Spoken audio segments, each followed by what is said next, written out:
Bisaya di ka, ma'am? Yeah, kasabot ko sa inyo mag-ipangingon. I don't need a subtitle, so I'm happy. Wow, thank you so much. Yes.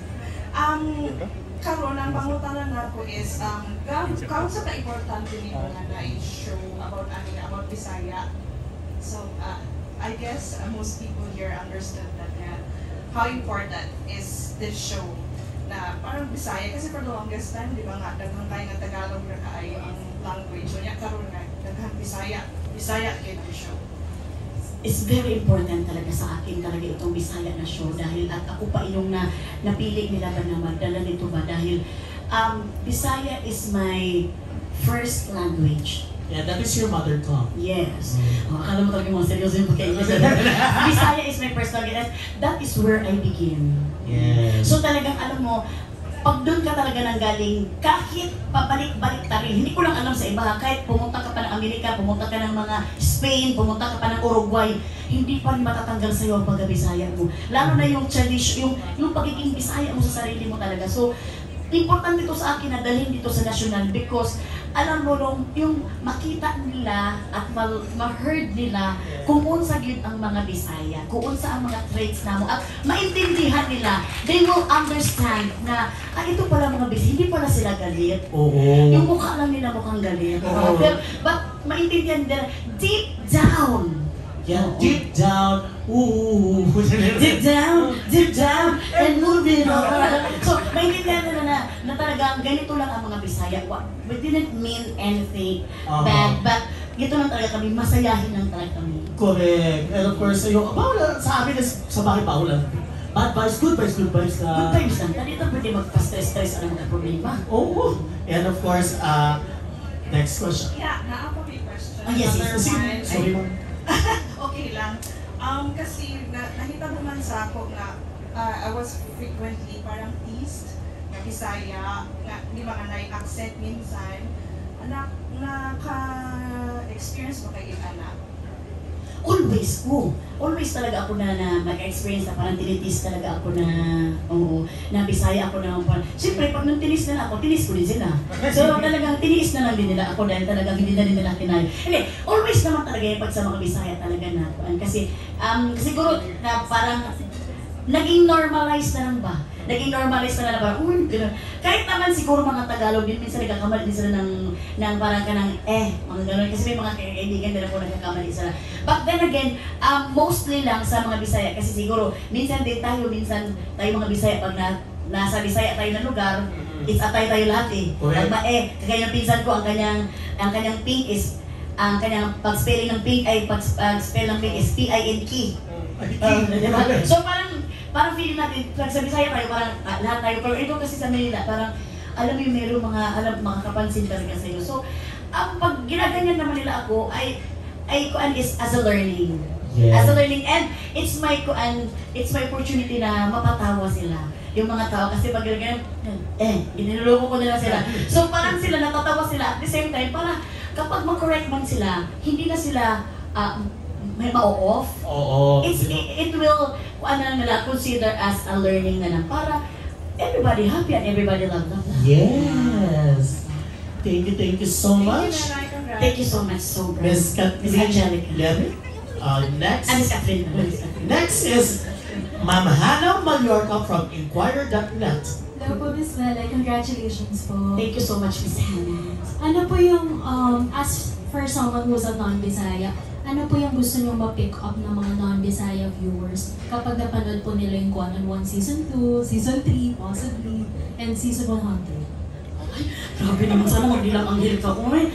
Ang gusto kong ma-pick up ninyo, yung mga pick-up lines, ang gusto kong ma-pick up ninyo is yung, alam mo yung mga individuality ng mga ina-interview namin, ng mga Bisaya celebrity, Bisaya influencers, na they are akuan lang sila. Yung they are normal na kapag matouch talaga yung kanilang kung saan sila nanggaling, makikita mo ngayon na sobrang sikat sila. But then again, matatouch yung kung saan sila nanggaling, masasabi mo na, ay, normal pala na tao itong celebrity na ito. Akala ko naman, alam mo yun, talagang, yung parang mag-remain humble, and talagang makukuha ka talaga na, deserve talaga nito na a-idolin ko siya.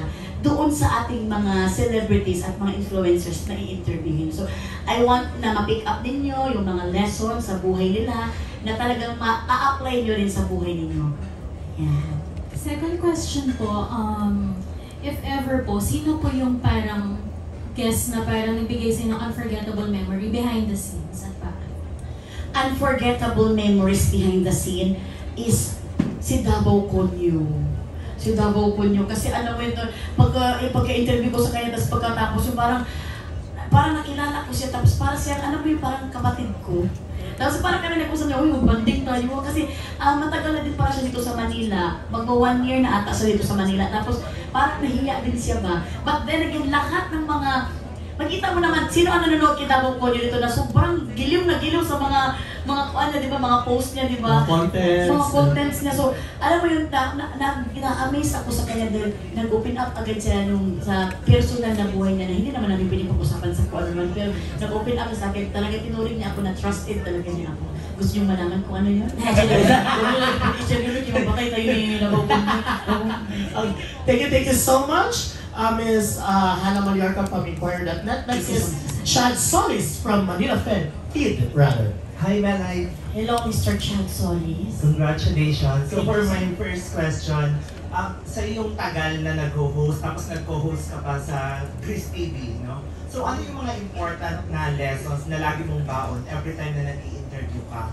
And who among the TV talk show hosts yung pinaka-iniidolo mo? At kung ma-interview mo siya, ano yung gusto mong tanong? Ang pinaka-number 1 talaga na talk show host talagang natuto ako talaga sa kanya, si Miss Chris talaga. Hindi talaga pwede hindi masabi si Miss Chris ito kasi lagi kami ginigest ni Miss Chris at marami akong natututunan sa kanya doon. I've learned a lot. And can you let it in myself na lang? Natutunan ko sa kanya na you have to listen. Kapag nag-interview ka, kailangan marunong kang makinig. Kasi siyempre, ano naman ang flow ng inyong interview kung hindi ka marunong makinig, tanong ka ng tanong. So dapat, kahit na may naka-ready ka na tanong, pwedeng mabaliwala yan. Depende doon sa kanyang gustong sabihin. So you have to listen to your interviewee. The interviewer season. Okay, the interviewer season. Makinig ka lang sa kanya and then doon na mag-flow kung saan papunta yung gusto niya sabihin. Kasi hindi naman pwede na paunahan mo siya sa gusto niya sabihin. Yung ganito, sasagot na siya, hindi pwede. Dapat talaga yung ma-comfortable siya, yung kailangan masaya siyang kinukwento yung kwento niya sa'yo. Maraming salamat. This is now the end. Tapos na pala yung ano. Thank you. Sir Chan. Yeah, kung merong mga TV talk show host na i-interviewin ka, sino yung top 3 mo na gustong tanungin? At ano yung question mo? Like sila Chris, Tony, Tito Boy? Ako yan. Wala ko nabanggit mo na lang din. Ikaw na lang din ang sumunod. Tama yan kasi nakalimutin ko din eh. Tama si Miss Chris, ang gusto kong itanong sa kanya, how are you? Kasi hindi yan, siyempre ko tanong, English din si Miss Chris eh. Pwede namang, hindi ka pinong Bisaya dyan, how are you Miss Chris? Ang sasagot ni Miss Chris, I'm fine. And then kay Tito Boy naman, Tito Boy, ano na ang estado ng buhay mo ngayon? Siyempre sabi nito, tabi nito Boy, Melay, maraming salamat. Siyempre, Ate Tony din. Ate Tony, kamusta na may 2 anak? Maraming salamat. So, yun ang aking mga gustong tanongin sa kanila. Basta, yan naman is very close to my heart. Dear naman sila sa aking heart. Thank you so much, Sir Chad Solis from Manila Feed. Next is Sir Glenn Sibonga from Showbiz Bonga. Hi, Melay. Ray Valera.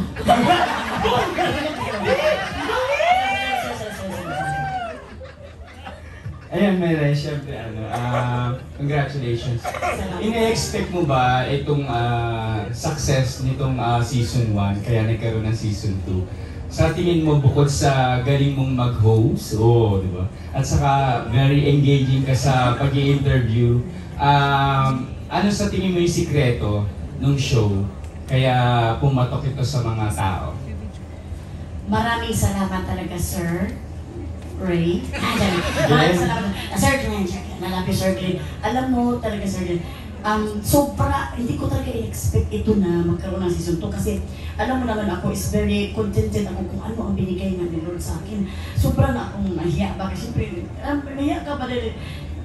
Namin naman din deserve baya sa lahat baya na magkaroon ng ganitong blessing baya, di ba? Kaya ako nahiya talaga ako. Kaya thank you so much sa inyo na tumulong talaga na mag-season 2 ito. Pero, bakit ito tumagal? Siguro Sir Glenn, dahil ito nga Bisaya na ito and they find it parang something special na kahit pa paano naman, parang nalaman ko kasi parang nagsinsos-sinsos kasi ito bago ito tinuloy ang show na ito, na sa buong Pilipinas meron tayong 35 or 37 population ng mga Bisaya. So somehow, para din siyang parang 1/3 din siya ng Philippines. So siguro pumatok dito because gusto din ng mga Bisaya na ma-heard sila, na alam mo yun, na ma-heard sila dito sa national and they want to be, yung alam yung parang magkaroon sila ng alam mo yung parang malaman din nila kung ano yung, paano yung mga Bisaya ways, paano talaga. The culture, and marami din mga Bisaya na mga successful na mga stars. So, parang doon pa lang in fairness, mga Bisaya, good sila. Na may mga Bisayang talagang nagtatapat, nagtatagumpay. Yes. Bisaya ka ba, Sir Ray? Hindi na. Glenn. Sir Glenn. Sir Ray. Sir Glenn, I love you, Sir Glenn. Last question ko, Mel. Sila, yung mga anak mo ba, sila Mel, tinuturoan mong mag-Bisaya? Hindi ko sila natuturuan mag-Bisaya. Yung talagang, kaon, hindi talaga yung turo na gano'n. Pero sa bahay kasi namin, Bisaya kami, mga pinsan ko, kasama namin sa bahay. So lahat kami nagbibisaya. Si Jason talagang medyo hindi na niya alam ang buhay na ngayon. Please pray for Jason. From Batanggenyo to Bisaya na siya. Tapos ang bilis pa lang Bisaya. Tapos mga pinsan ko pa. Tapos yung mga anak ko, nakukuha yung pagka-Bisaya namin. Pero minsan nagtatagalog naman, pero talagang Bisaya talaga kami sabay. So mga anak ko, alam din nila yung mga kuan, ano ba mga Bisaya. Minsan pag hindi nila alam masagot, yung kuan, good mama. So hindi ko siya sinasadyang turuin, pero talagang natututunan nila dahil sa language namin, sa first language namin sa bahay.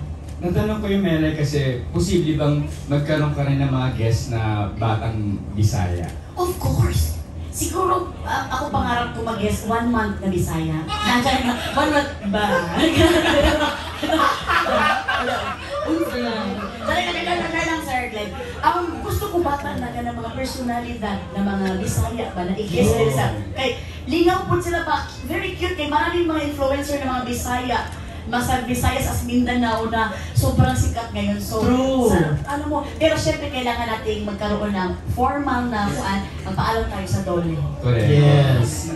Thank you, Melay. Congratulations. Thank you so much, Sir Glenn. Patawarin mo ako, Sir Glenn. Sir Ray.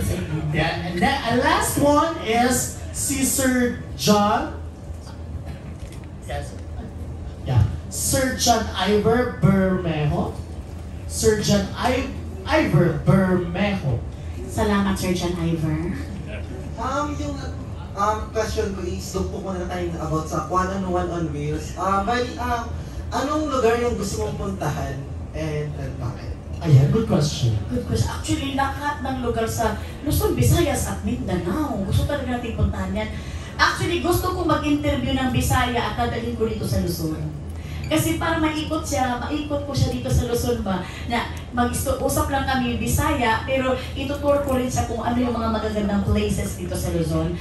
At yun din mga Bisaya din, ng mga Bisaya ng mga Visayas, dadalhin ko din sa Mindanao. Kasi di ba ang layo ng land area namin sa Mindanao. So gusto ko mag-drive. Ako kasi marunong ako mag-drive ako, tapos interviewin ko siya. Kung gusto naman ako mag-drive. So, gusto ko dalhin, syempre sa Jensan, saan pa ba ako? Lalayo pa ba ako sa Jensan, di ba? Kaya gusto kong dalhin sa Jensan. And sa buong Mindanao, I love Mindanao talaga. Uy, grabe. Jensan makapuan. Ang tuna sa Jensan, please lang, pagpuyok mo.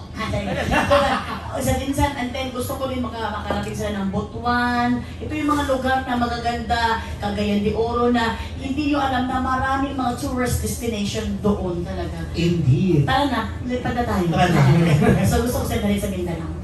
Sinong artista yung gusto mong puntahan yung lugar nila mismo? Gusto kong puntahan sa bahay nila.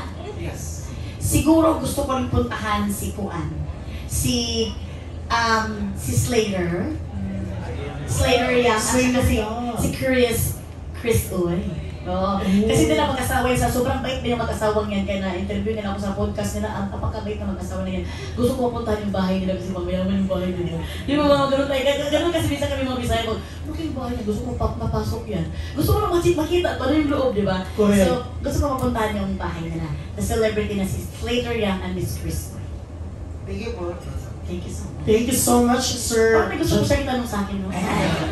Sir John Ivor Bermel. And last question from Sir Ryan Mark of Showbiz Remark page. So, ako na lang po mag-a-ask ng question. Si Bisaya Manggunis siya, good oy? Kinsa sa imong guest sa season 1 ang pinakaganahan o nga naman? El translated in Tagalog, sino po sa guest ng season 1 ang pinaka gusto niya at bakit? Nasabi ko na kanina na ang pinakagusto ko talaga is si Kim Chu. Because talagang, alam mo naman, nika talaga kami ng todo-todo. Pero, meron din akong na-forget si Maymay. Kasi si May, alam mo naman, ama kabogera natin yan siya. Doon talaga super ako natuwa. Grabe yung pinag-usapan namin. Umabot na talaga sa level 0 talaga na hindi talaga pwedeng sabihin talaga.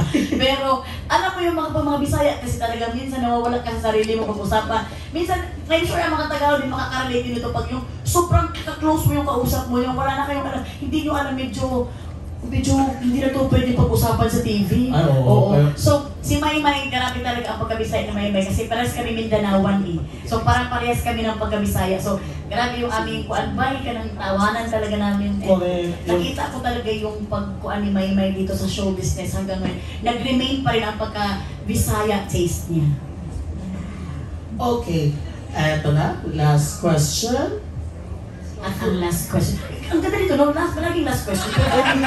Last question version point 1.2. Ano mo na siya ka lang? Extended version. Para mga point-point. Oo, mga point 1 man ang siya, ma'am. O, sige. Very last question. Okay. From John Lani. Sir Jun Lani. Sir Jun Lani. Okay lang, Sir, kasi sorry po. yung mga tao sa London, they call me John, di ba? Kay Amerika, sa Amerika. Hindi, British. On ko na sinabi ko. Wala kasi kami alam, Sir John. Sir John. Sir John. Hindi pala, maraming mga Bisaya talagang gano'n naman, natatawag ako nun siya. Si Tita Annabel nga, kinakausap ako ng Bisaya. Oo, kasi close na Tita, sabi ko, Tagalog ako. Pero medyo pag ano no, ibang klase mga Bisaya, talagang madaling pag lagi mo silang kasama, parang naiintindihan mo. I'm having a hard time na magsalita, but naiintindihan ko na kahit paano. Yes. Pero, syempre, congratulations, Melay.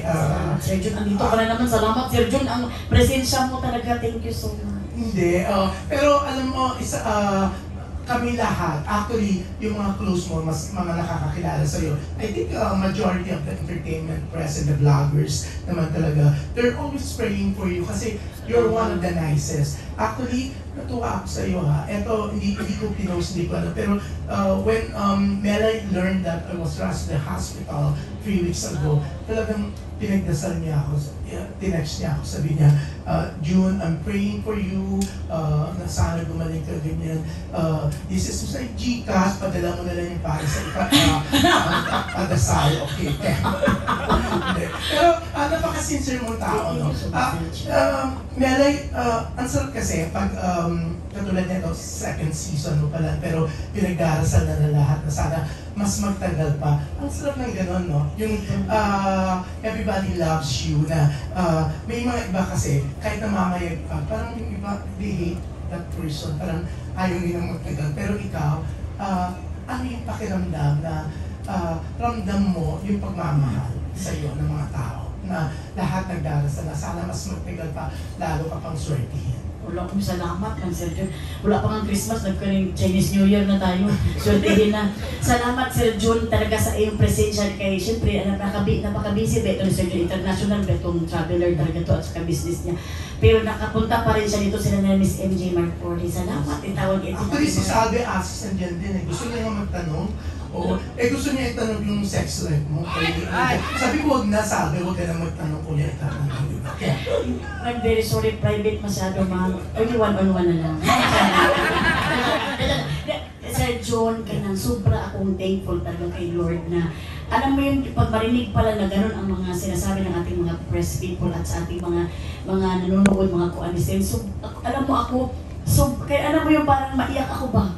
Kaya lagi ko talaga kasi pag kailan nakita ko si Sir John na sa hospital ba na nag-pray talaga ako agad sa kanya kasi ito yung mga press people na talaga namang reason kung bakit yung mga show natin pumatok. Alam mo yung sila ang nagpapakilala na tumutulong sa atin na talagang maging successful yung show natin. Kaya sobrang thank you. And ayoko kasi dumating yung time na mabalitaan ko na may nangyari tapos hindi ka nakakamusta, hindi ka nakaalay ng prayer. Thank you Lord na gumaling ka na, Sir John. ang dami nga nagsasabi sa akin, she's really that sincere, sabi ko na. Ang dami, no, pag you're really praying for yung mga kakilala mo, mga pagdalaman mo may sakit. Yes. Napakaganda ng ugali mo. Kasi some stars, they, hindi na ganun yung relationship with entertainment press sa mga vloggers, hindi na ganun. Kasi, and parang ang damot nila when it comes to pagsagot sa mga tanong, or hindi, kasi they, parang mas, they're so happy with their social media accounts na feeling nila sila na pag promote nila, okay na yun sila nila mismo, di ba? Pero ikaw, ibang ugali, no? Sir John, salamat naman. Kailangan umiyak ka na dito. Sir John, salamat naman, Sir John. Uy, ayaw pa kayo, Sir John. Uy, nagagalit ako sa'yo. Thank you so much sa iyong pag-compliment, Sir John. Maraming salamat talaga, Sir John. Yeah. So, yun nga, ang sarap sa pakiramdam. Sobrang sarap sa pakiramdam. Lalo na yung nakita ko kayo na nandito. Parang namahiya ako ba, nag-aksaya pa kayo ng time sa akin dito. Kaya, hindi pag-aaksaya ng time to. Alam mo, maaga kami ha. Ang daming maaga. Kasi ganun ka kamahal. thank you so much. Alam mo, ang dami sa amin dito galing sa ibang press con, but we told them na, oh, we have to leave. Kasi Melay has a press con at 2:30 p.m. Diba? Bakit naman ang Sir John? Uy, mahiya kayo dyan ka. Yung punong-puno ang 9501 ha. Thank you so much. Ganun ka kamahal. Salamat, sobrang talaga, wala talaga. Ako mas speechless talaga ako pag mga yan ang pinag-uusapan. Ako ang masasabi ko lang talaga is, wala man akong chika sa inyo ngayon dito, pero ang pagdadasal ko talaga sa inyo is tulo-tulo talaga, mga press people, maraming salamat sa inyo. Very good health and more blessings to come sa inyo, lalo na sa iyo, Sir John. Kaya nga kami, we're really, kumbaga, more than 100% pa na support sa iyo. Kasi ganyan ka kabait, ganyan ka namin kamahal. And don't worry about Tita Annabelle. I'm really convincing her to guest dito sa show. Kasi sabi ko, ang dami mo na sa staff mo, ha? Ang sipag nila, Sir June, baka pwede po, may taping po kami, baka magbagong isip ni Miss Annabelle. So, I'm really convincing her na. Kasi sabi ko, yun ang pangarap mo na makapag-guest talaga siya dito sa one-on-one. In fairness, kahit naman yung mga tao sa Cebu, syempre alam naman Cebuano siya. During the wedding of Mayor Mike Rama, talagang ang daming nagtatanong din naman sa kanya when she's going to guest on one-on-one. Salamat, Lord. Salamat, Sir John. Thank you, naniwala ka sa pambubuhala. Pero, yan, ako, sabi nila, talagang lahat dalangin na umaba pa ng umaba. Ako, congratulations kasi alam ko ngayon pala, hindi lang to second season, di ba? At talagang tama ka, isa kami even Beats, no? Kami, nanonood kami na itong show mo, binabasa namin yung subtitle. Never akong hindi talaga ako nanonood ng Koreans kasi tamad ako to read subtitle. Pero eto, pinagtsatsagaan namin. Si Biggs talagang laging sinusulat yung mga episode mo. Laging si Bini, no? Sa'yo, diba? Talagang binasa niya, pinagtsagaan niya para masulat yung pinag-usapan niyo. And ganyan ka-interesado ang tao sa'yo. Kasi bukod sa magaling kang host, mabait ka, very sincere na tao, ang ganda ng one-on-one. So, congratulations sa iyo and sa lahat ng video. Thank you so much, Sir John. Makasalamat. Makakamis kami naman tayo kay Sir John. Sir John, salamat talaga. We love you. Thank you. I love you to, Sir John. Thank you.